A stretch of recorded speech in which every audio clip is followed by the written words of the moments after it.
হ্যাঁ, অবশ্যই পার্সোনাল গোল, যেহেতু আমি এখন ন্যাশনাল টিমের বাইরে, আর সো অবশ্যই আমার টার্গেট থাকবে যে ভালো করে আমি আবার কামব্যাক করা। মানে এই যে মানে ভালো বলতে মানে অনেক সময় দেখা যায় যে ভারত তো অনেক ধরনের আছে আসলে, একটা হলো রান করা, একটা হচ্ছে দলকে জেতানোর মতো কিছু ইম্প্যাক্ট ইনিংস খেলা।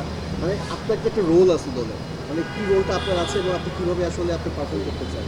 আর না, আমার রোলটা তো আমি ফিনিশিংয়ে, আমি ছয়ে খেলি, যেহেতু আমার ফিনিশিং রোল। অবশ্যই টিমকে জেতানো মেইন কাজ আমার। সো ওইখানেই আমার ভালো করাটা খুবই ইম্পর্টেন্ট। এবং ওখানকার উইকেটে যেহেতু আপনার খেলার একটা এক্সপিরিয়েন্স আছে, তো সব কিছু মিলিয়ে আসলে কতটা ডিফিকাল্ট হবে? অনেকেই আছে যাদের আসলে ওইখানে খেলার অভিজ্ঞতাটা নাই আপনার দলে যারা আছে, আপনি কীভাবে তাদেরকে সাজেস্ট করবেন বা আসলে কীভাবে খেলাটা কীভাবে খেলতে হবে সেখানে?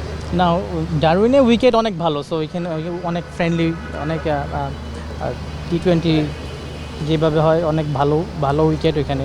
সো আশা করছি আমরা অনেক ভালো কিছু করব।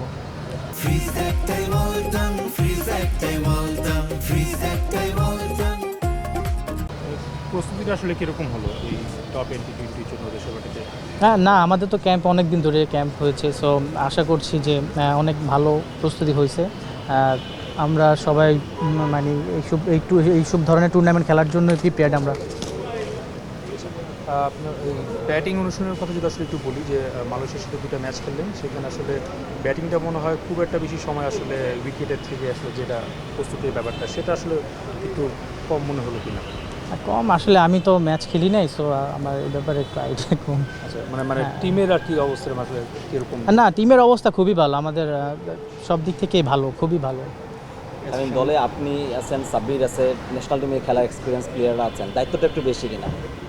না, দায়িত্ব তো সবসময় বেশি থাকে, আর যেহেতু এরকম একটা ভালো টুর্নামেন্ট, আর আশা করছি এখানে একটা ভালো একটা টুর্নামেন্ট হবে আমাদের, আমরা ভালো খেলবো ইনশাআল্লাহ। আজকে টেস্ট দেখা হয়েছে, হ্যাঁ, একটু দেখা হয়েছে। যেহেতু দেখলেন একই জায়গায় আপনারাও খেলতে যাচ্ছেন, কি মনে হলো উইকেট সম্পর্কে কতটুকু ধারণা পেলেন? না, ধারণা, আমি তো এখানে খেলছি, আমি ফার্স্টবার আমি খেলছি, সো ওইখানের উইকেট অনেক ভালো, সো আশা করছি আমরা ভালো ক্রিকেটটাই খেলবো। মানে আপনাদের টিমের আসলে লক্ষ্যটা কি, লক্ষ্য নিয়ে আপনারা যাচ্ছেন? আগে যাই, দেখি কি অবস্থা, একটু অ্যাডজাস্ট হই, তারপর লক্ষ্য তো থাকে অবশ্যই ভালো কিছু করার, চ্যাম্পিয়ন হওয়ার লক্ষ্য থাকবে অবশ্যই, তো দেখা যাক কী হয়। এই দলে মেন্টর হিসেবে আছেন মাহমুদুল্লাহ রিয়াদ, তিনি আপনাদের সাথে অনেক কাজ করেছেন, দুটো ম্যাচেও ছিলেন। সেখানে যাওয়া এবং তার আসলে ইটা কেমন, মানে পয়েন্ট অফ ভিউটা কেমন আপনাদেরকে নিয়ে, শীত মানে কীভাবে আপনাদেরকে নিয়ে কাজ করছে, মানে একেবারে ব্যাটিং টেকনিক নিয়ে কাজ করছেন নাকি অন্য কোনো বিষয় নিয়ে? না, আসলে রিয়াদ ভাই তো কেবল আসলো, সো উনি অনেক ফ্রেন্ডলি, সো অবশ্যই উনি, আমি আমার যদিও বেশি একটা কাজ করা এখনও হয় নাই ওনার সাথে, আমি একটু ছুটিতে ছিলাম এই জন্য। সো আশা করছি উনি অনেক ভালো কাজ করবে, ফিউচার আরও ভালো। না, আপনি রিয়াদ ভাইয়ের আন্ডারে আপনি খেলেছেন, ক্যাপ্টেন হিসেবে তাকে পেয়েছেন, মেন্টর হিসেবে পেলেন, ডিফারেন্সটা কেমন এখন পর্যন্ত? যদি আপনি বললেন যে এখনও ওনার সাথে কাজ করা হয়নি, বাট তারপরও এনভায়রনমেন্টটা কেমন দেখছে? আমার তো এখনও মনে হচ্ছে উনি প্লেয়ার, আমার কাছে এখনও ডিফারেন্ট লাগতেছে না।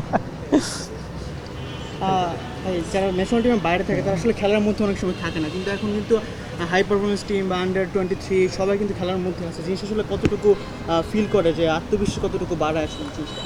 আমি মনে করব যে এইরকম ধরনের যত বেশি টুর্নামেন্ট খেলা যায় আমাদের প্লেয়ারদের জন্য খুবই ভালো। সো আমরা যারা ন্যাশনাল টিম থেকে বাইরে যাই তাদের জন্য খুবই এটা ভালো একটা টুর্নামেন্ট।